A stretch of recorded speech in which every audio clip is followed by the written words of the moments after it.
Hello, everyone. Welcome to our Days Early Comic Review Show. What was that word you said? It's Days Early. Okay. So we used to do this on Tuesday, and that was just a day early for the Marvel books. Mhm. Now we're doing it on Mondays, so it's the Days Early Comic Review Show. DC comes out on Tuesday, Marvel and everything else comes out on Wednesday, and here it is Monday, and we're already doing it. Okay, now you can introduce ourselves. Just wanted to get Okay. days early out of the way. Yes, yes. So I'm Jason. I'm Andy. And we're with Infinity Flux Comics out of Chattanooga, Tennessee. So now on every Monday, when we're done bagging and boarding the comics, sometimes our team's even still working on it.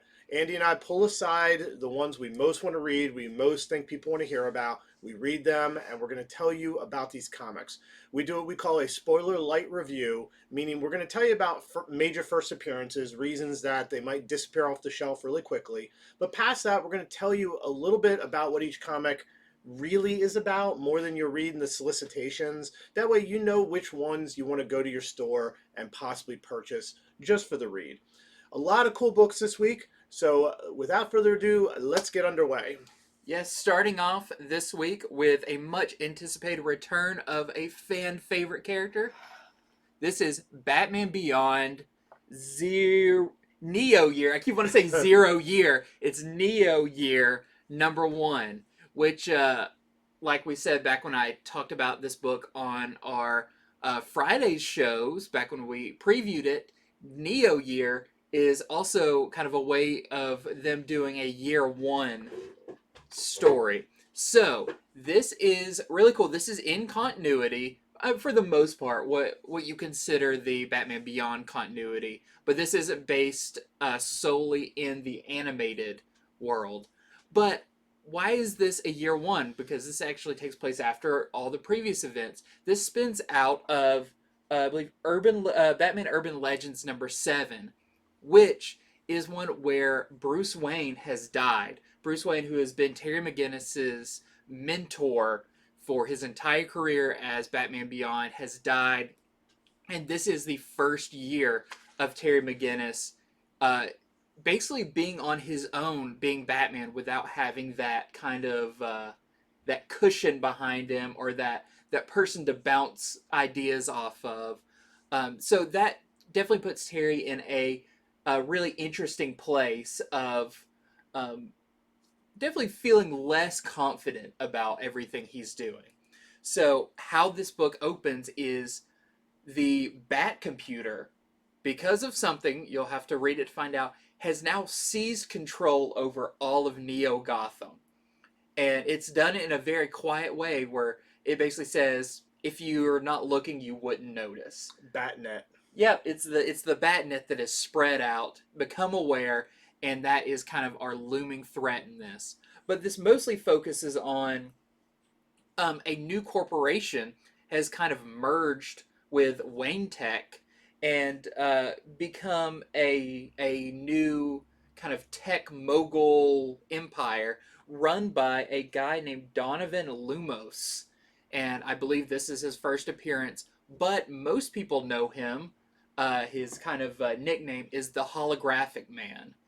So that's interesting because I mean you're already setting your character up with a name that everyone knows.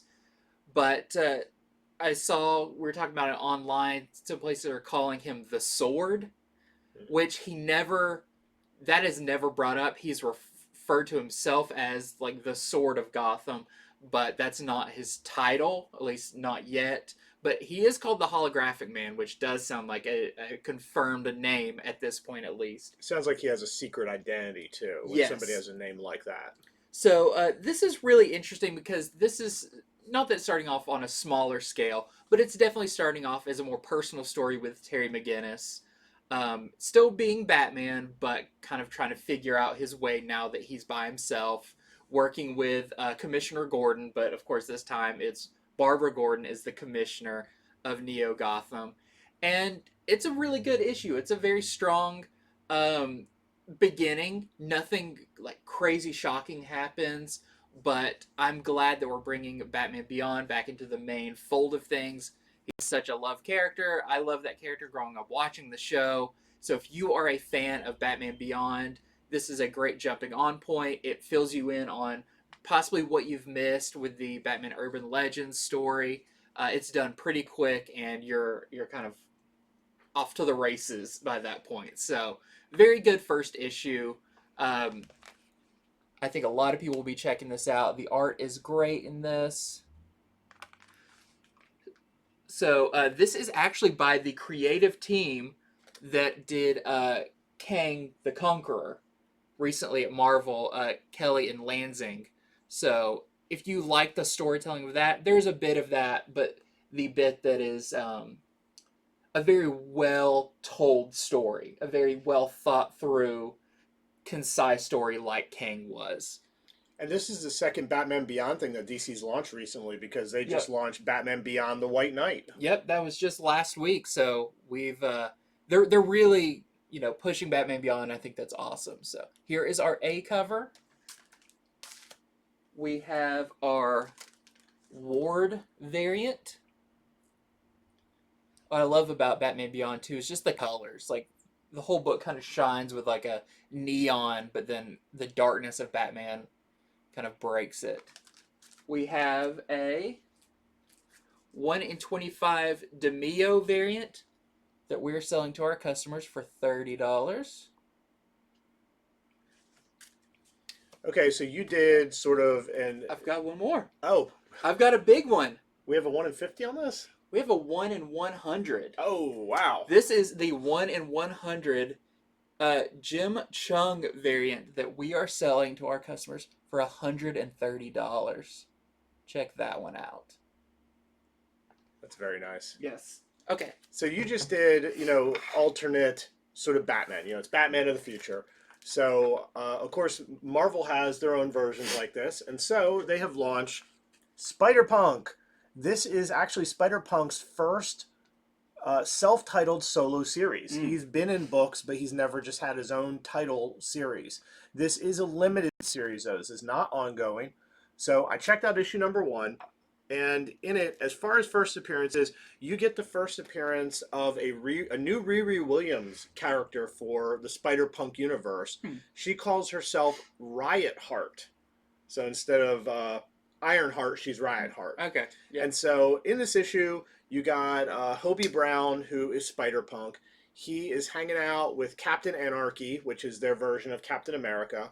And they get help, of course, from Riot Heart. They go up against a group called Kraven and the Hunters. And so, like a band. Well, that's just it. You know, the supervillain teams in this are more like bands, just like the superhero teams are more like bands. They almost all play an instrument too. I mean, that's some of the fun of the Spider-Punk universe. Yeah. He's not the only one that's like music-based in his superheroing or supervillaining. So they go up against Kraven and the Hunters. And there's also a first appearance of another well-known Avengers villain, but slightly changed for this universe. So for those of you who care about first, you got Riot Heart, you got this Avengers villain. I won't reveal that one. You know, it's sort of a last page thing. But what makes this book so punky? What makes his world so punky? Well, for one thing, like I was saying, everybody's in a band or plays an instrument. Secondly, there's a lot more cursing. It's all bleeped out, but definitely more cursing than the regular Marvel Universe. And lastly, the plot line is a lot more social justice-y. So if you like that in your comics, it's not like a heaping portion or anything, but that's definitely what these characters in this book's about. They get more into that. If you don't like that in your comics at all, then it might not be for you. But it's very punk. Yeah, like, you know, fighting I mean, the establishment and yes, for sure. I mean, Kraven and the Hunters, they're a bunch of neo-Nazis, you know, for instance, and I mean they're called that, just flat out. So you know, it's stuff like that. So I think the art is fine, but the real draw to this book is just reading a Spidey story set in an alternate universe. If the idea of Spider-Punk sounds good to you, you're probably going to enjoy it. So that is Spider-Punk number 1. Here is the Wolf variant. Here is the Todd Knock variant. In your face. Yep. And then here's the 1 in 25 Del Mundo variant we're selling to our customers for $40.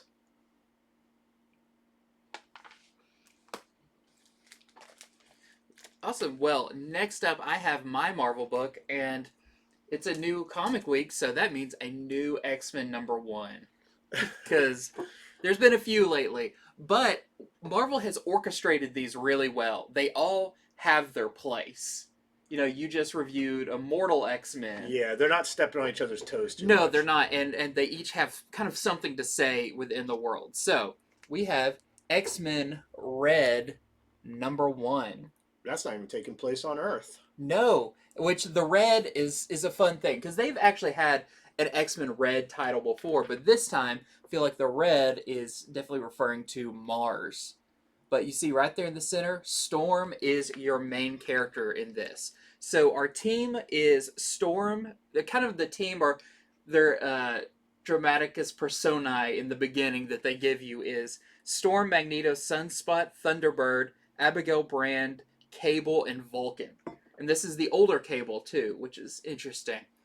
But this almost exclusively takes place on Araco or Mars, and it's as the mutants are still trying to build up this new civilization. They Abigail Brand comes to the conclusion that if we're gonna have this, I think Mars needs an X-Men team. So she is going to be going around and, like a lot of the team building things, you uh, come in on the middle of something going on. So we see Sunspot he has a bar on Mars, and Thunderbird is getting in a fight and with Vulcan, who has come in, and it's all very interesting. Then Abigail Brand, of course, comes in and kind of gives them the pitch. But Storm, who is uh, they don't call her the queen, but she's basically the queen of Mars in this, um, has differing opinions on this idea of Mars needing an X-Men team, and she may think they need something else. So I won't reveal what it is. It's really cool. If you are a Storm fan, this is really well done. So this is written by Al Ewing, and Caselli does the art. And Al Ewing has, I think, done a really good job writing Storm. She is definitely has that presence about her. Like, she is royalty. She's powerful, and when she walks in a room, people pay attention, which I think is the best way you can write Storm. But yeah, if you're a Storm fan, this is definitely for you. But I will say this is not the most new reader friendly. So this is kind of in the depths of the current X-Men storylines going on. So if you haven't read anything and you're jumping in cold, they do their best to recap you. But this, for the most part, is for those who have been reading the X books, know a lot about what's been going on with Mars and the other characters that they've been currently using. And yeah, I think this is a really good #1 if you are well versed in the current X-Men lore. So we have our main cover here, and I'll be covering another X-Men book this week that definitely there's some rumblings about what's going on with Mars and Araco and the mutants that sounds like big stuff's coming. We have the Lopez variant. Really nice. And we have the Momoko variant. Great Storm cover there. Last thing I want to say is there is Magneto is a big part of this as well. And his story is kind of a side story, but it's very interesting. And he meets a man on a road, which sounds like an old parable or something, but on a road on Mars. He just kind of looks like an older man that Magneto calls him out as like that he's a fisherman or whatever. Very interesting story, and I think that is a character to keep an eye on because later he gives himself a more grandiose title. And I looked it up. We haven't seen this character before, but there is. So I'd say this is a first appearance of a character that claims that he is not from Earth, but he is also not a mutant. Hmm. So he's something else. I don't know if he denies being a mutant, but he heavily alludes that he's not either of those things. So, pretty cool character that we'll have to see more from coming up. Interesting. I got a question for you after the show about that because it would be too much of a spoiler. Oh yeah, and Or I'll just read it. I also have a 1 in 25 Garon variant that we're selling to our customers for $25. A fisherman who might have some powers who Magneto would look up to. Okay, so I read Batman issue 122. This is the second part of the Shadow War. So first things first, it has a first appearance of a new character named Angel Breaker. This is the first full appearance. So Angel Breaker is an assassin working for Talia al Ghul. She's kind of the head assassin for Talia and is in charge of killing Deathstroke. Angel Breaker did have a first cameo in Shadow War Alpha, which was out previously, but this is her first full appearance in Batman 122. So in this issue, of course, Deathstroke has assassinated Ra's al Ghul. That's what started this whole Shadow War thing. But maybe it was somebody impersonating Deathstroke. It was either him or somebody trying to make it look like it was him. So Batman tries to get to the truth by doing some detective work. He's going to visit and talk with some key players in this, some of which are very close people to him that maybe he's not been real close with lately. Meanwhile, Talia and her ninjas, Talia al Ghul and all of her ninjas, her entire force, are after blood. They want Deathstroke dead. You know, and that's where you get a lot of the Angel Breaker parts.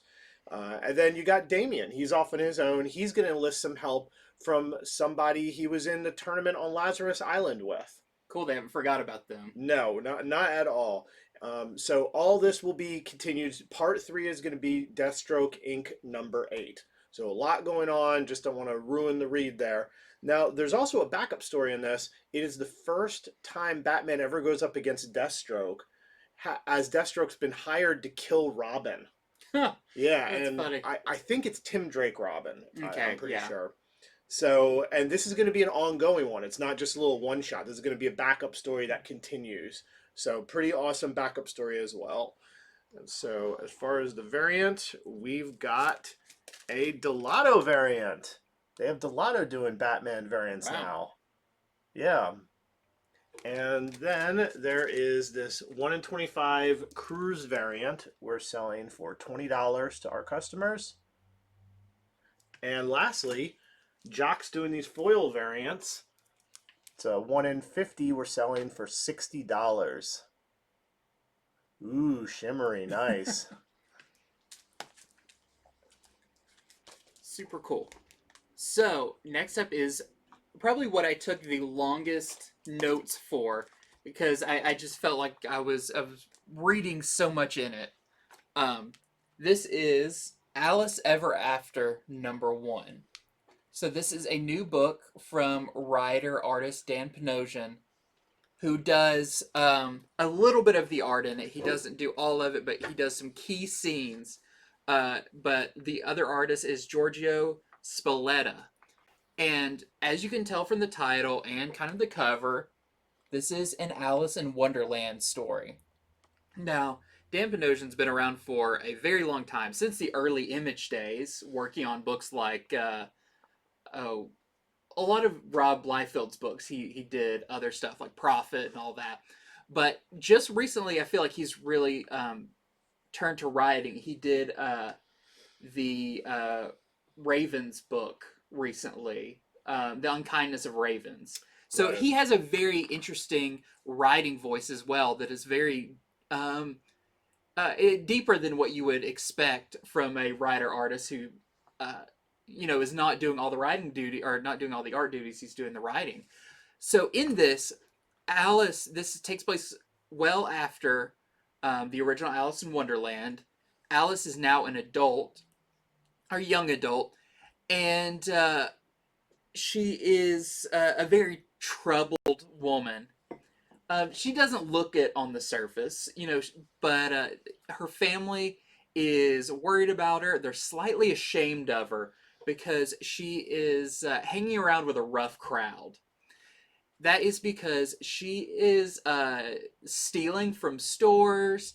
She is doing what she has to do to get um, pills from a dealer because these pills allow her to go back into Wonderland. Now, is this Wonderland real or is it just in her head? But it's a kind of escapism for her out of her normal life. And the parts where she's in Wonderland, Dan Panosian does the art, and it's a very illustrative, almost storybook-like artwork that is very nice in contrast to the regular art, which is more of the gritty streets of London and all of that. Now, the there's a lot of interesting characters here, including her family that plays a big part in it, who is kind of trying to shove it all under the rug, just so no one notices. Don't let the rest of the family know.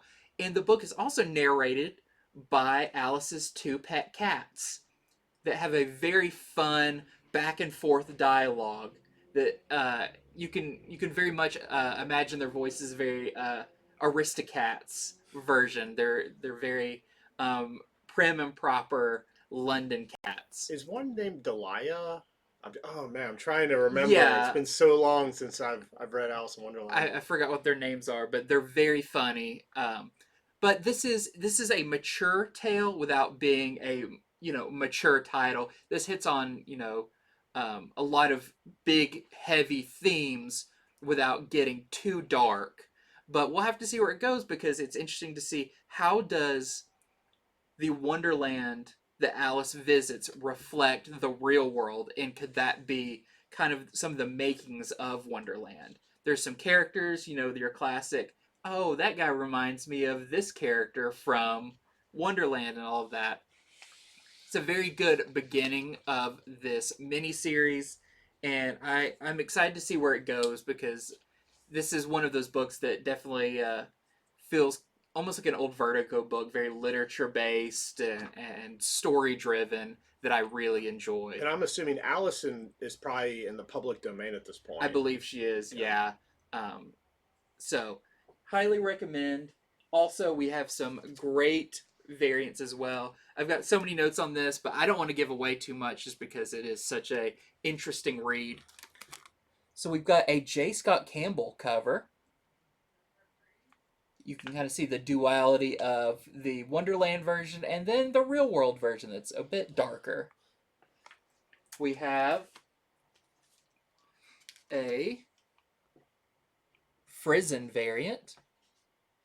A lot to unpack on that cover as well. A lot going on. It's a beautiful cover. Yep. And then we've got some really nice incentives like a 1 in 10 version of the J. Scott Campbell cover that we are selling to our customers for $20. We've got a 1 in 25 Frizzen version that we are selling to our customers for $25. Then we have a 1 in 50 J. Scott Campbell sketch variant that we're selling for $55. And then we have a 1 per store Panosian version variant that we are selling for $55. I mean, just her trapped in the bottle, that just says so much. Yeah, that is a good indication of what this story is. So I've heard there's a preview in this book. Yes, so there is a preview in this for a book called Grimm that there's been a lot of talk about. I believe it's by Stephanie Phillips.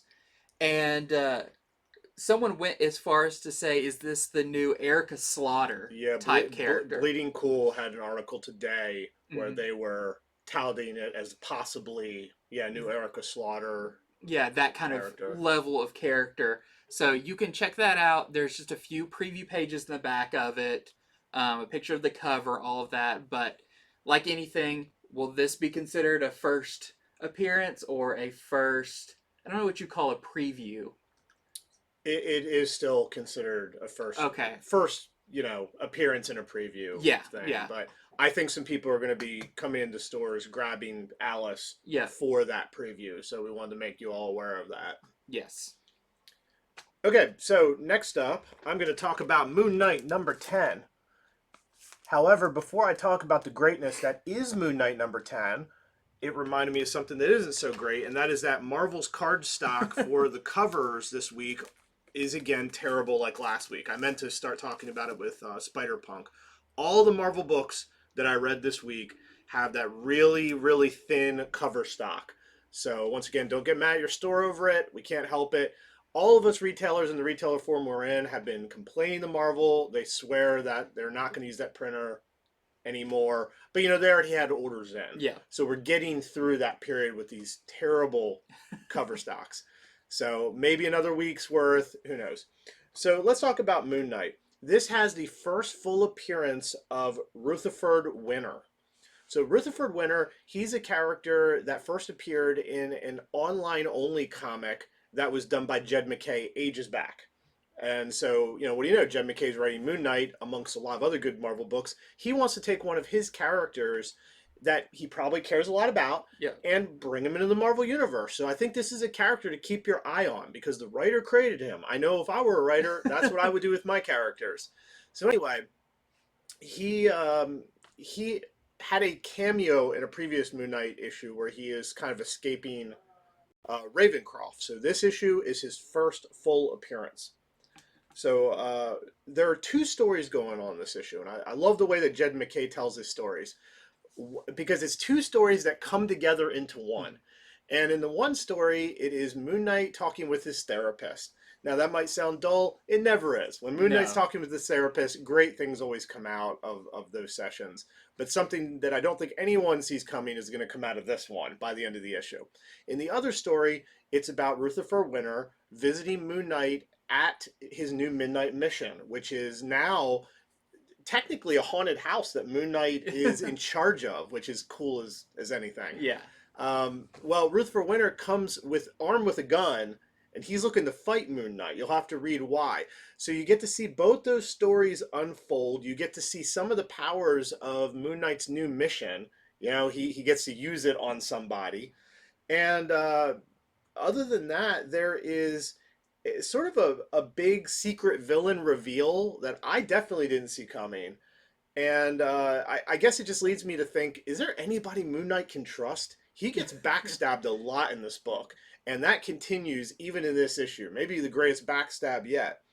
It looks like, though, by the end of the issue, that next issue, Moon Knight is going to be fully gunning for Zodiac. We've all been waiting for Zodiac to come back. Not this issue, but it looks like that's where things are headed. I'll just say another fantastic issue of Moon Knight, one of my favorite reads of all the stuff going on at Marvel. So here is the Segovia variant. And then we have a 1 in 25 Yoon variant we're selling to our customers for $35. So many good Moon Knight covers out there. Okay, next up I have the first part of the new Earth Prime kind of mini-series from DC, which is set in the CW universe of superheroes, this time spotlighting Batwoman. I know the next issue is going to take place during the Superman and Lois show. They're going to go over all of the different shows, and then they're going to culminate in the final issue being a crossover. But we are starting this time with Batwoman. This is the Ryan Wilder version of Batwoman. This is technically her first appearance as Batwoman. So she appeared previously in a Batgirl issue just as herself. She's a friend of Barbara Gordon. But this is the first time she dons the suit in a comic, even though this is the CW universe. This comic also features the first appearance of the CW version of Clayface, which is pretty cool. Clayface is one of my favorite characters. And it's interesting to see how they represent a character like Clayface that be like, okay, well, if this was on the show, how would they do it? And there's a pretty interesting idea behind how this Clayface works that you'll have to read it and see. Overall, really cool story. I'll be interesting to see what the big crossover is at the end, because this feels like a pretty contained story just within the Batwoman universe, but I'm sure there'll be some hints as you go on to what the final threat's going to be that's going to bring them all together. This also has a kind of a second short story with Luke Fox, which is a key character in Batwoman, and is also ends up being Batwing. So you get a little bit of that as well. So really cool if you're a fan of the CW show or of Batwoman. You like this new Batwoman, this is a great one to pick up. There's also a photo variant for it as well, which is funny because these are the ones that weren't ready at time of order, and it's like, what's the photo gonna be? I remember joking about that. Yeah, cool. All the photo time it variant. takes an artist to draw and it get inked and colored. The photo one is the one they're behind on. Okay, so I'm going to go over my first indie book today. It is The Ocean Will Take Us from Aftershock. So on it we see a cast of kids. These are high schoolers. These are sort of our main characters. So what is The Ocean Will Take Us? It takes place in a little town called Almanzar Bay. And it starts out with a kid he's out swimming and a sea beast tentacles grabs him under. Okay, and that is some of what propels a bit of the story. Now, when I first read about this and I saw the cover, I thought, okay, it's going to be kids versus sea monsters. That's not what this first issue is about. Really, it has that classic opening you see in so many high school things where a new kid has moved to town and the new kid has to get introduced to all the high school cliques, and it's a lot of the usual cliques you've seen in things before. And of course, the new kid gets in trouble with some of the cliques. A few people make friends with him, but mostly he just makes people mad, and there are mean cliques that are mean to him. That is almost all that this book is about in issue one. Not a lot more on the sea beast from the beginning. You could tell it's headed that way, but this has a lot more to do with high school drama, mean your characters. I'm sure issues 2 on, they're going to get into, okay, what's up with this sea beast who stole somebody's brother. But that really is just sort of, I guess, the author signaling, like, this is going to happen, but I got to let you meet all the characters and cliques and all that. So if you like those sorts of things, you're going to have to stay, like, buckled in to get to the sea monster parts, I'm guessing.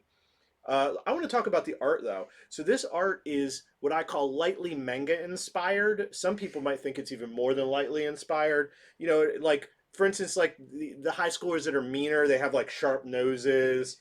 Everyone has like pointy hair.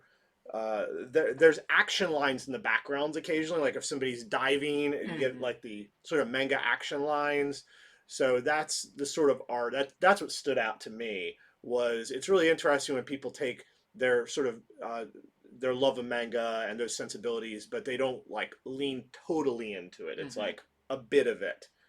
So there's also some additional stuff at the end. They do like fake news articles from the town that give you more about what's going on in the town and more of about missing kids and such. So that's what The Ocean Will Take Us #1 is about. It just has the A cover. There is a 1 in 15 for it. We do not have that to show, but just the regular cover otherwise. It's a new indie book from Aftershock. Okay, next up I have... Now, this is for Marauders #1. I will say this is not the A cover. We actually don't have our A covers yet. We said we do this so early that things are still getting pulled out of boxes, wait for boxes to arrive.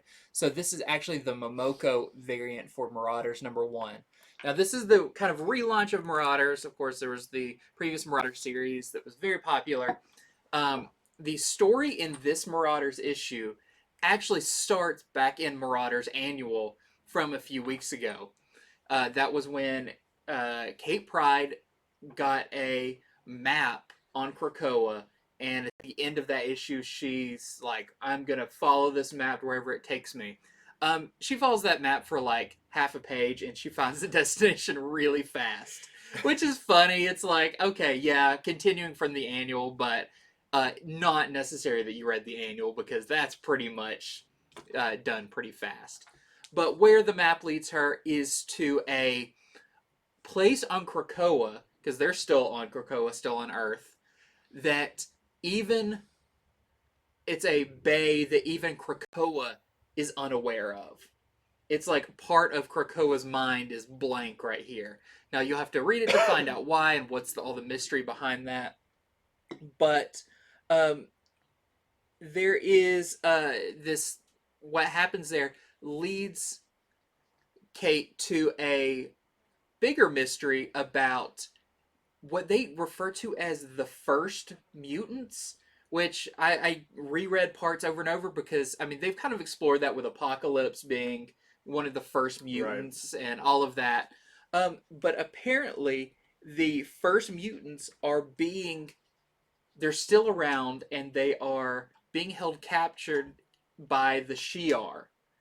So this is the Marauders' goal, even from the previous series, is to rescue mutants. So their goal is to rescue these first mutants from the Shi'ar that maybe even the Shi'ar don't know they have. It's a very interesting thing. Our cast of characters here are Kate Pryde, Bishop, Psylocke, Dakin, Aurora, Somnus, who we have not seen in a while since his first appearance. Yeah. Back, what, like a year or so ago? Yeah, when it's been a year at least. Yeah, so he was a big thing back then when he was announced, and now he's in a book, and Tempo. So this is a very interesting team of characters in this book. A few of these aren't necessarily on the team, but we do see them. They're kind of big parts of it. This does have some first appearances in it of pretty interesting characters. I don't want to reveal exactly what the characters are because I thought that surprise was pretty cool. But there's a character called Delphi the Red and Eric the Red, and these are it's one of the things I like where somebody comes out and they're like, oh yeah, we've always been here, we just didn't want you to know that we were here. So a pretty cool idea. I thought this was a really strong first issue. This is written by Steve Orlando and art by Eleonora Carlini. Really good. I love Kate Pryde and kind of her position in the mutantdom at this point, and this is no exception. It continues to be fun. It's got that kind of, not swashbuckly, like the first one did have some of that, but this is almost like a big space adventure in a little bit Guardians of the Galaxy like. So really cool. If you like the previous Marauders, you're gonna love this one. If you like those characters, you want to read something. I think a part I really liked about this is, as much as I enjoy reading all the Krakoa and Arakko and all that stuff, they get out of there and they are going to do their own mission out in space that is only by a hair related to the stuff going on over there. You've got these characters to focus on, and I think that's really fun of a kind of a smaller cast. So this is our Momoko variant, like I said, for this. Really nice Psylocke cover. And I think a lot of people will really like this one. This is our Scotty Young cover, going back to little baby versions. We also have, they always do these kind of design variants. This is the 1 in 10 Mueller variant that we are selling for $10. We have our 1 in 25 Carlini variant that we are selling for $20, which you get a little hint on there of one of the characters that's going to play a big part in this. And that's it. Okay, so I read Black Widow number 15. So why to get this issue? I mean, look at the Adam Hughes cover. That is crazy. That stands out. I mean, I know people who haven't been reading this are going to stop and look at this on the stands just with a cover like this. And it is semi-relevant. But the first thing I want to say about this is it surprised me because it's a final issue. Did you know this was ending? I did not know that was the final issue. Yeah, so you get to the end, and then they have a page where they thank everybody for reading. They talk about, this was a Eisner award-winning series. That's And great. It's been one of the best Marvel series. It's been a really, really good read. Great art, fantastic art. I'm going to talk about in a little while. But this is the final issue, just out of the blue. However, it does kind of hint that there may be more, possibly a relaunch. But I mean, this is definitely the end of this series, as per the last page. Shocked me. So in this issue, first off, you have the awesome Adam Hughes cover. So Natasha is having to go up against the Living Blade. She has never won against him. She has lost a lot of blood in this issue. That's the cover here. And they displayed in the art really well because the art is done. Most of the panels are just black, red, just black and red. So it just keeps that blood on your mind, seeing all done sort of in red with black. Really to intense. It. Yeah, very, very intense. Add a lot of intensity to it. I thought the art was excellent. The color choices were really good.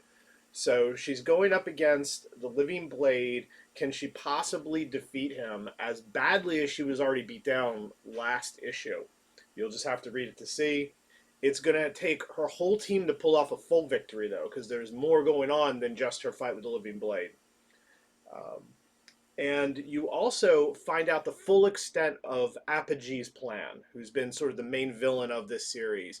I thought that was all wrapped up pretty well. It is not. There is more that they reveal by the end of this issue that was going on all along. It kind of changes your opinion of Apogee in general.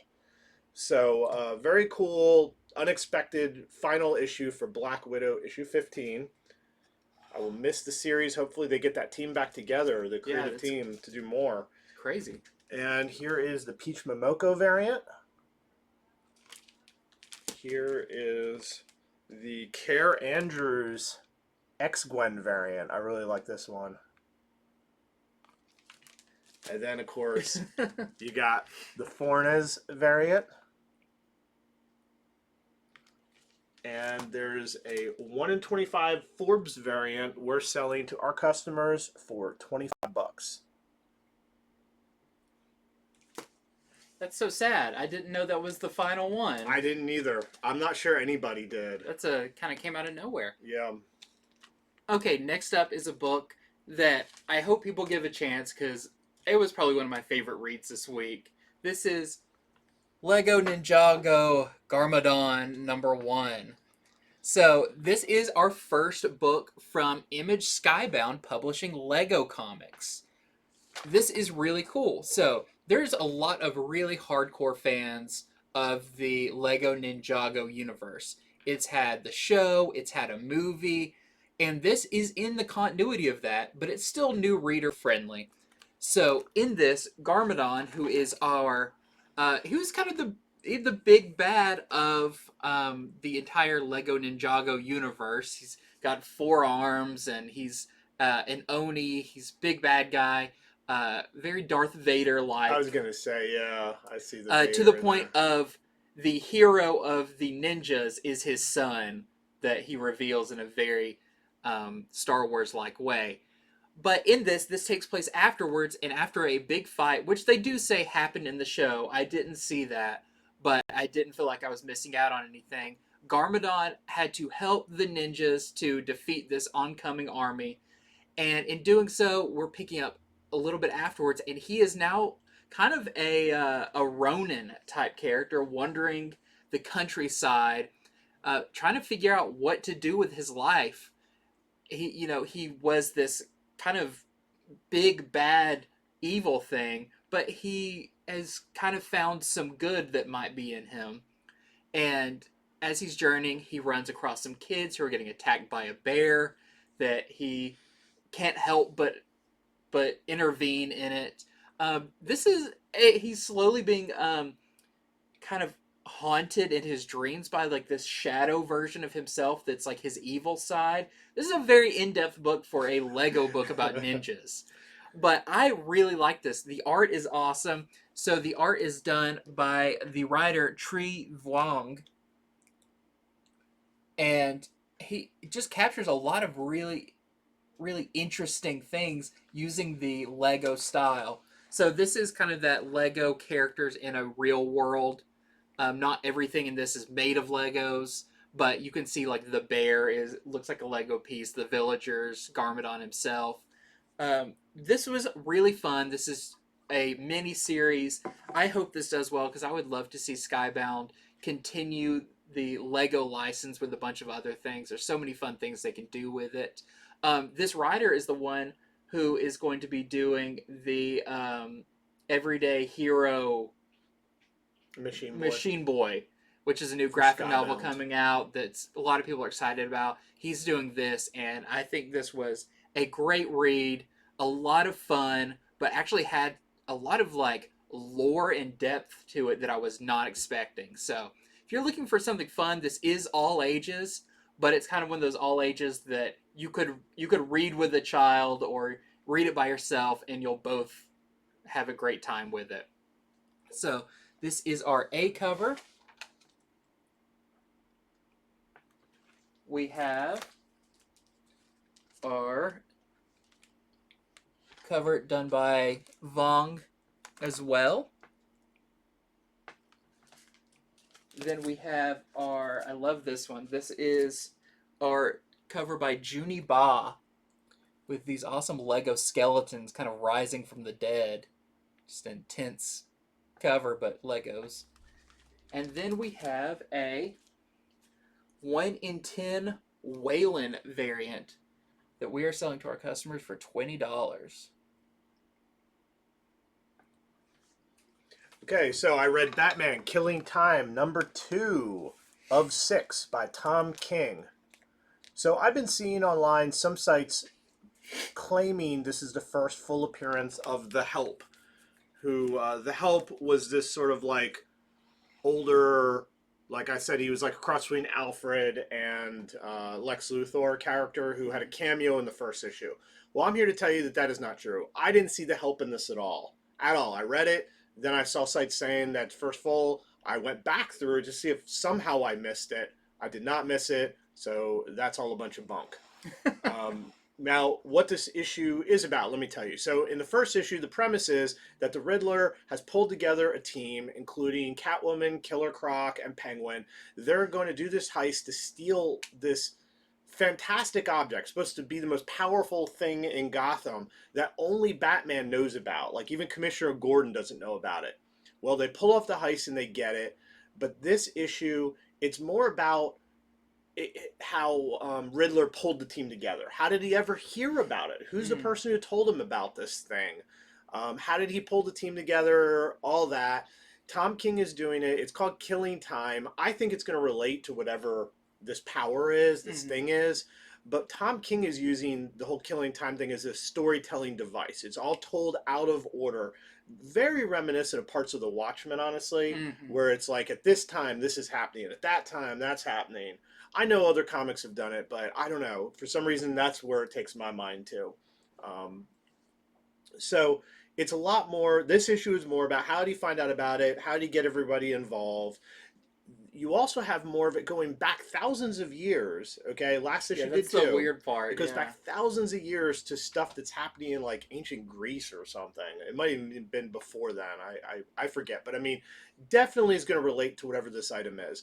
Now, do we learn what this thing is and what its powers are this issue? The answer is no, you do not. The writing on this is really, really good, but Tom King wants to keep us on the hook a little longer. That we have more mystery to go. The Pulp Fiction briefcase. Yeah, you can figure out what it is. Yeah, this very powerful MacGuffin is not revealed in this issue. Still, fun issue, good read. A Batman Killing Time issue #2, and we have the Kale New variant for this. And here is the 1 in 25 Oliver variant. We're selling to our customers for $35. For some reason, the Riddler just seems more popular than ever suddenly. It's like he was in something else. I know. Okay, next up for me is one that I would usually save reprints for the end, but I want to talk about it right here because I think this is awesome and I think people should get this. This is Flashpoint Batman, the Night of Vengeance. I have to remember the entire title. So this is reprinting the miniseries from way back at the original Flashpoint that is the origin of Thomas Wayne as Batman. Now, that's a character they've actually used quite a bit recently, is kind of a new fan favorite character, is Thomas Wayne Batman, who's definitely a more grizzled, more violent version of Batman, but he's a really interesting character. And I think we just in general, I feel like we have more active comic readers now than we did during Flashpoint, and so I think a lot of people missed out on this. This was never collected by itself. It was collected in a bigger trade that had a lot of the other miniseries in it as well. So this is I believe it's 3 issues collected for only $6.99. This is by Brian Azzarello and Eduardo Rizzo, the team from 100 Bullets. If you like crime, you like stuff like Long Halloween, that is very similar to this, but put Thomas Wayne in the Batman place, and with a lot of twists that I remember reading it when it originally came out that was like, oh, I've got to go to the comic book shop and talk to people about this because it was such a crazy thing. So definitely recommend picking this up. It's almost just like getting a short trade for a great price. And this will prepare you for when they're doing this new Beyond Flashpoint series coming up using Thomas Wayne as the main character. And you've probably seen some backup pages in DC Books of that upcoming book. This will prep you for that in a great way.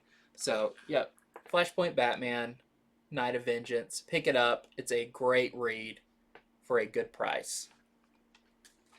Okay, so I read Strange #2. Now, this is the Panosian variant for this because our A covers are still being unpacked.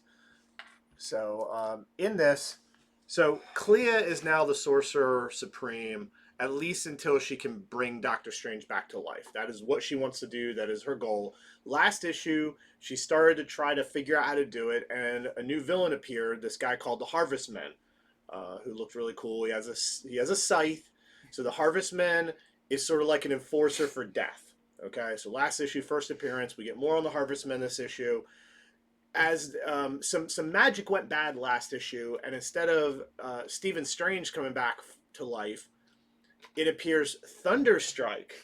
That's right, Eric Masterson, Thunderstrike, is being brought back, but not to life exactly. He comes back undead. So you have an undead Thunderstrike in this issue. And he's not working for the Harvestmen. He's not for Clea. It's kind of a 3-way battle between all of them, which is really cool and fun. So that's a lot of what goes on in this one. Past that, there's a group from last issue that comes back and does some really nasty things. And by the end of this issue, leaves Clea very angry. She's already a lot more vengeful than Stephen Strange. Like, first issue cemented her as somebody not to mess with. This issue has me scared for these low-level villains who have made her mad, that she seems like she's going to do away with them next issue. We'll just have to see. Of course, we also get to learn more about her. We get to see her at home after her battle with Thunderstrike and all. We get to see her hanging out with Bats, her hanging out with Wong. So there's that as well. Cool second issue to Strange #2. Once again, that is the Panosian variant. I don't have the A cover here. It is late. It'll hopefully be here by the end of the day. Yes, that's cool. I'm excited to read that one. I think everyone's just jazzed for Doctor Strange world right now, building up to the movie coming out and all that. So Certainly. Anything in that world is just super fun. Okay, next up is possibly my favorite read of the week, and that is She-Hulk #3. So this is, like with Strange, this is not our A cover. This is the women's history variant. They're really nice, kind of courtroom Jen Walters. And I feel like this book, I really liked it. I don't know if everyone will like it as much because it is not an action-packed. I don't know if there's anything being punched in this issue at all. Oh, phooey. I know. But it is just a lot of fun. It is for the most part, lighthearted. I'm sure it'll get darker as it goes on, but it's a fun read. So, Jen is back at work at her attorney office, but she's kind of now back at the bottom of the ladder, and her boss is not a very nice person, And so she's really getting on to her for, you need to, you've been here a little while, you need to actually start doing some jobs. And Jen's like, no, I'm making some cold calls today and everything. But her boss, it was very clear, I don't want any superhumans involved in this. You're not going to be doing jobs for them. It just turns out bad.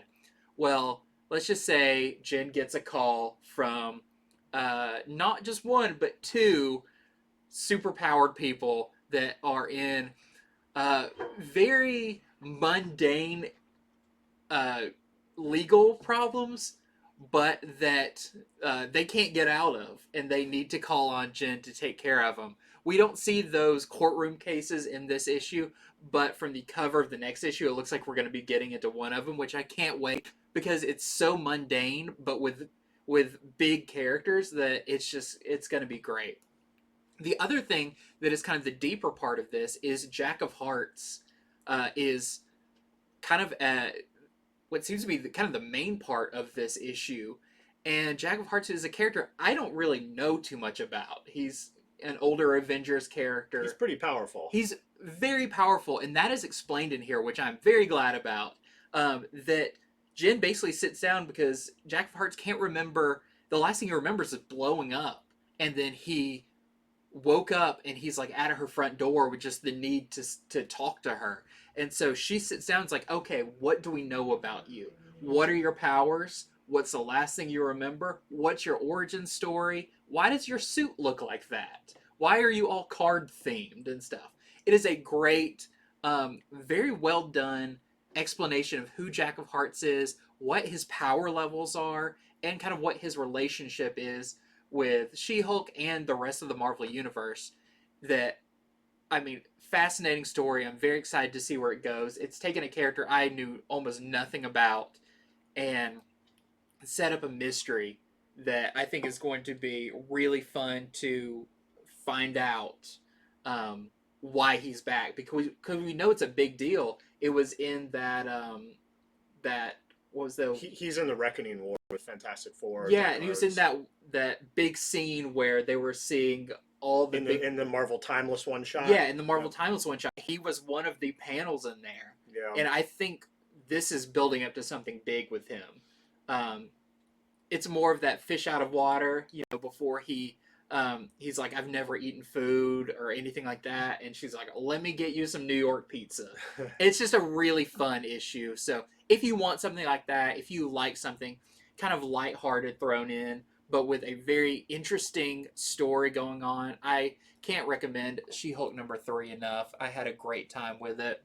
Yeah, as soon as Andy finished reading it, he told me all about it. Yeah, about the court cases that are coming up, and it's great. But we do have another variant for it, and this is the Carnage Forever variant. So, super cool, and we should have the A cover soon. Okay, so I read Deadpool Bad Blood #1. So, a while back, Rob Liefeld did an original graphic novel. He wrote it, he did the pencils for it, and it was Deadpool Bad Blood. Well, for the first time ever, they're releasing it in comic form, an individual comic form. And so for that reason, this is sort of the first appearance of a new villain named Thumper. And no, don't let your mind go to Bambi. It's not a giant rabbit that not at all. Steps on him. So even though that character was in that original graphic novel, graphic novels usually just are not as collectible as individual issues. So Thumper has his first appearance in this. So what's going on at Deadpool Bad Blood? I'll tell you. Deadpool keeps getting randomly attacked by this character Thumper, who looks like either a big man or robot in armor. It's so much armoring you can't tell what's in there, but it is big. No matter what Deadpool does to it, shooting it, blowing it up, whatever, it won't affect it, and it just beats the crap out of him. Okay, but you can't really kill Deadpool. So this character just keeps coming back randomly and beating the crap out of Deadpool, who's trying to figure out, what did I do to anger this thing or somebody to send this after me? I think that's what the Bad Blood part of the title has to do with it. So he goes to Domino and asks for help, and they're hatching a plan to figure this out. Also, in this book, you get the original X-Force team. Like, the original X-Force is back together. You got Liefeld drawing them. More on the art in a moment. And it looks like issue 2 is going to put Deadpool up against X-Force. And I mean in a he wants to kill them way, not in a I just got to get around them. Or it looks like it's going to be a fight to kill as many X-Force characters as can happen. I didn't read the original graphic novel. I'm kind of looking forward to issue number 2. So as far as the art, different people like and Rob Liefeld to different extents. This is some top-notch art by Rob Liefeld. Honestly, if you're somebody that doesn't normally like his stuff, check it out. It's really, really good. The inking's good. The coloring's good as well. I'd say if there's anything I'd still criticize, because I'm a very middle ground Liefeld fan. I think what he's done for comics is phenomenal. I think he himself is a phenomenal artist and businessman. His art, some of it I like, some of it I joke about. Everything's great in this, top notch. The only thing I would say is some of the expressions are still expressions I don't like. Some of them, some characters he just has like a sort of a dead mouth on. Yeah. Otherwise, very impressed with the art in this. It was actually a really fun read. Some of Liefeld's writing I like more than others. This was one of the better things I've read by him. So pretty cool. I'm really glad that this fell into my lap because some of the stuff we fight over, some of it, one of us has to read it. And this was mine this week, and it was good. So I do recommend that if you want to scratch that 90s itch with something that's actually pretty top notch. So no variants for it because this, sort of a reprint of the original graphic novel, just the one cover. Wow. Who've ever thought a Deadpool comic would have one cover? It could be, in history, the only time that's happened. Yeah. Okay, next up, I have our final issue of Devil's Reign. This is Devil's Reign issue 6 of 6, and this was a great issue. So, me just jumping on the Deadpool, or the Daredevil wagon just recently. I am all in. This Chip Zdarsky's run of Daredevil is fantastic. Marco Cicchetto's art in this is fantastic. And because of the things that happened in the previous issue with Kingpin, what he did, Daredevil is basically like saying, okay, I'm going to go kill him. Like, 100%, no one can stop me. The Avengers can't stop me. Because of what he did, that's it. I'm taking Kingpin out. But, of course, he does have Elektra there to try and talk him down, but you'll have to see if that works out. So we've got some swap roles here. He wants to kill and she... Okay. Yeah, you see a lot of character progression from Elektra as, she used to be like that. And she even confronts him like, but you're not like that. I've killed a lot of people, but that's not your thing. Very great storytelling in there. You do get a lot of the Avengers. You get a lot of wrap-up for the... other tie-in issues, especially the ones with Doc Ock. That's all kind of wrapped up in this issue. The storyline where Luke Cage is running for mayor. Very interesting there. Very interesting to see what's going to happen after this is over. And I will say, without giving away too much, because this is a final issue, it's hard to talk about anything without it spoiling. This has a pretty happy ending, and maybe not for the characters that you think. So, this does feel like it's leading into the next Daredevil series that we already know the same team is working on. But, we'll say a character sails off into the sunset and is pretty happy with their life. So, if you think you know who that is, you probably don't. Read it to find out because it was pretty awesome. And I think I only have... Oh, here we go. We've got the Panosian variant for this. You see the Luke Cage for mayor. And I'll say a storyline that I was sure was coming didn't happen. And that's a good thing. It is a well-told story. It's like one of those like, well, how's that going to work out? That character would never do that, and they don't. And that's a really cool part. We've got the Bagley connecting variant. And then finally we have the 1 in 25 Seguera variant that we are selling to our customers for $25. Okay, so I read the third issue of Monkey Prince. This is a 12-issue maxi series. So in this one, no major first appearances or anything like that. Just more on the Monkey Prince. He gets some very harsh training from his training master, Shifsu Pigsy. We're talking not just training like go work out, but like you're injuring him Yeah. to get him to be tougher. So while that happens, he learns more about his powers. He's learning more about what it means to be the Monkey Prince, and also who are maybe the enemies who he is destined to have to try to fight and try to stop and save the world from. Of course, ancient enemies. Meanwhile, he still has stuff still going on at school. There's a bully who he actually has to help. There's stuff going on with Damian Wayne because Damian goes to the same Gotham school as him. And he may also get maybe his first Monkey Prince fangirl in this issue, but it's not easily won. So that's some of the stuff going on in Monkey Prince number 3. Also, the Penguin has been infested by a demon. So you have your demonized Penguin who is threatening the adopted parents of the Monkey Prince. That started last issue. That progresses more in this issue as well. So that's some of what's going down in Monkey Prince number 3. And we have this awesome variant by In-hyuk Lee. I think Monkey Prince is here to stay. I think he's a strong character that we're going to be seeing a lot more of. Certainly very different. Like, Yeah. There's no one else like him in DC Universe. Really. Which is rare. Do you get a new superhero character and you're like, this feels new? That's pretty cool. Okay, next up, let's see. We have the next issue of Red Room. Not a whole lot to say about this, because it's Red Room. I know. I was reading it. I'm like, no, I can't say that. No, I can't say that. But you do meet, as the cover says, the Pumpkins. Those fun-loving kids, the Pumpkins. This does deal with people getting a hold of like some flash drives that have some Red Room material on them, and how much those sell for, and some kids getting their hands on them and seeing what they want to do with them. So we've got the next issue of Red Room, and we have some variants for that, of course. Like always, Red Room's variants are all incentive variants,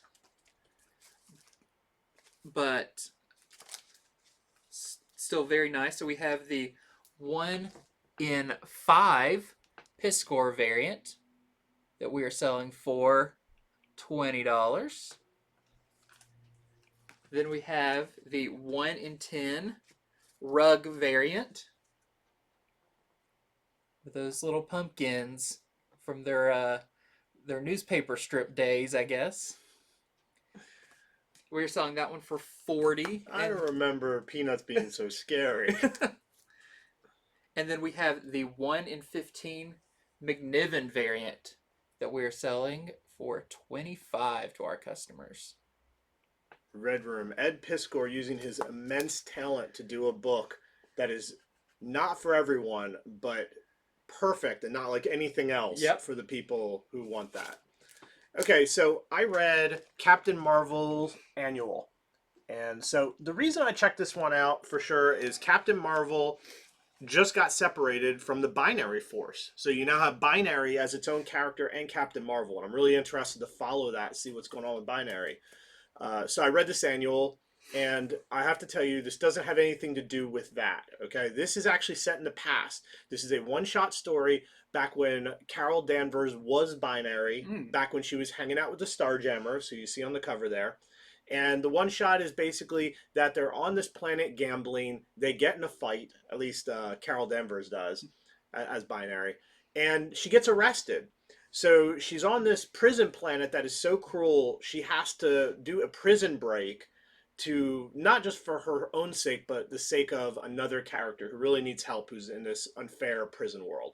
So that's what the issue's about. A cool little one-shot back in the days of Carol Danvers as Binary. I think just, reminding people this is what she was like back when they were one entity. Mm-hmm. So that's what's going on in Captain Marvel Annual number 1. And then we have this awesome variant by Raza. I think we're going to get the big binary story with that one coming up next month's issue, I think, that has the homage cover to the first Captain Marvel cover. I think that's when the big kind of binary saga is going to be kicking off. So, next up, we have Radiant Red #2. Of course, set in the Radiant Black universe, this miniseries is really cool. I really liked issue #1. Issue #2 picks up where issue #1 left off with Radiant Red at this facility because somebody knows who that our main character is Radiant Red and has an offer for her. But we do get the first appearance of a new character there named Shift. Shift kind of has shifting powers when they fight. He can kind of like phase really quick and shift in space. But what is interesting about this is reading the letters column, we have that new Image book coming out that's going to be the kind of anthology series, that Image anthology. And in it, there is going to be a story about Shift. So they're really building up this new character, so much so that I believe Kyle Higgins is writing the Shift story in that book. So we get his first appearance here. He's got a little scene, but he's not in it a whole lot, and then we'll be finding out a lot more about him coming up. And Radiant Red gets an offer to pull a pretty big heist, bigger than she's ever done, and for pretty dangerous material that she's going to have to steal. So, really cool issue of Radiant Red. And this surprising thing, which we have not found, we were trying to look up online. No one has talked about this, but we got a secret variant with the helmet is off. Yeah, with the helmet off of Radiant Red. So this is so fresh, we didn't know how to price it or anything, so we are selling this to our customers for $20. This is truly a secret variant because as of before this video, we looked online, we looked on even eBay. There were none up. This is just a surprise for us retailers. I love that Image does that. Yeah, and it's the Radiant Black verse is constantly pulling surprises. Yep, surprises. So, really awesome. Don't know how rare this is going to end up being because we don't know. It just showed up at our door. So. Yeah, we estimate it might be a 1 in 10. We could be wrong, though. It could be one per store. Who knows? Who knows? But that's one to look for at your local store or to call or ask about. Or you know. So, I read Little Monsters #2. Which, of course, is the new one by Jeff Lemire and Dustin Nguyen. So this is a story about young vampires, okay? They're kids in a post-apocalyptic setting. So, they're in some city that's all messed up. They're all by themselves. This was sort of issue #1. Well, how did they get there? Why are they all alone? That's all unfolding slowly in this issue. Some of that is answered. What happens when finally a living person, a living man appears and comes over to them? What's going to happen there? What happens if, let's say, they taste blood? Maybe it's for the first time. Will they like it? Will they not? Do they get powers? You'll have to read the issue to see what of that unfolds in this one. Also, who is the guy in the shadows? You see him right on the cover. He was in the first issue too. I don't know, but I'm willing to bet he's a vampire. Probably. Seems like a vampire. Looks like a vampire. Hair. Right. Did he create them? Did he not? Lemire, he's an expert storyteller. He is really slow rolling this one. A lot spent on the art. A lot of silent panels where you got to look at it to figure out what the character's doing and what the atmosphere of the panel says about what's going on. So, and then there's a surprise at the end of the issue that perhaps the kids are not the protagonists of this tale. After all, it is called Little Monsters. So, starting to piece that together now. Okay. So, more of the black and white with blood red art by Dustin Nguyen, which I think the cover really represents that well. So, same sort of art in there. And there is a variant to this one. We unfortunately don't have any of it ready. So, but just want to let you know there is a variant if you're trying to collect all this. Okay, next up for me, I have Star Wars Bounty Hunters. This is issue, I believe, yes, 22. Just want to make you aware this has come out. It felt like we went a long time without a Bounty Hunters issue, and then I think we got like 2 in 2 weeks or something like that. It came pretty fast, but this is still part of the Crimson Dawn story. And a cool part about this is you actually see one of the Knights of Ren that kind of just been standing in the background. They've been in books here and there, but you actually see one in action in here, and you see how formidable they are. So that is pretty cool. And if you're reading Bounty Hunters, you got a new one this week to pick up. We've got some variants for it as well. We have the Villanelli variant. And we have the Renaud variant with Death Stick. All right, so for those of you who are into buying the facsimiles of somewhat pricey, somewhat hard to find classic comics, out this week is Peter Parker, the Spectacular Spider-Man #1 facsimile edition. So, of course, that was Spider-Man's second ongoing series, and this was the first appearance of Tarantula that you see on the cover there. So if you wanted to just read this and not get your expensive copies all fingerprinted up or possibly, bend them or whatever, if you just want a bright copy of the cover, I mean, this cover looks great, that is going to be out this Wednesday at our store and probably your store too. And my final one for this week is Scorched #4, Spawn, Scorched, whatever you want to call it.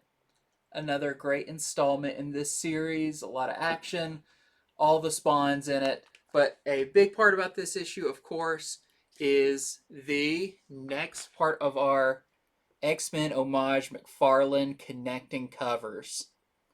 So these are crazy. Like, we don't see these until they pull them out of the box. Yeah. They don't let us see these early. And this is a super cool one with She Spawn, regular Spawn, Overt Kill. And I brought the other one here to try and piece them together. Go like this to form your homage to X-Men #1. And so what, we got 3 more coming? I'm not sure. I think it was 5 covers that connected. 5, yeah. So, and I'm surprised we have regular Spawn on this one. I thought for sure he would be one of the final ones, or possibly the Magneto position. Yeah. So, definitely want to pick that one up to continue to get all those great variants. And the last one I want to make everyone aware of is there's also a facsimile of Amazing Spider-Man 238 out. That, of course, is the first appearance of Hobgoblin with this iconic cover of Hobgoblin just ripping Spider-Man in half. It looks like it's just the suit, though. I don't see any blood or anything, or bones or anything. But still, very noteworthy issue, and the facsimile of this is out this week. Does it have the stamps? Or the tattoo? Oh man, I didn't open it to see. That's a good call. Do they that one was tattoo, right? It was the tattoo, because I have to say about half the ones that come through do not have the tattoo. So I am gonna look right now, because I mean they do have the old ads and everything. It should be in here, but does not appear. No, I don't think this has the tattoo. I don't see the tattoo. I don't know why. Well, that's not going to grade as well without the tattoo. Not going to grade as well. Okay, well, thank you all for watching. That is our show for this week. We hope we have done our job and told you about these comics, why they're collectible or why they're good to read. Just more about them than you're going to learn if you just read the few lines of solicitation that come with each one. Yep. So thank you very much. And if you're watching us on YouTube, hit subscribe. We are getting close to that 1,500 subscriber mark. It'll make me very proud to hit that number. So, and then you'll be alerted of our other videos. We got cool big things coming that you'll want to be here for. All the time. So, and we'll be back on Friday with comics from the future. We will see you all then.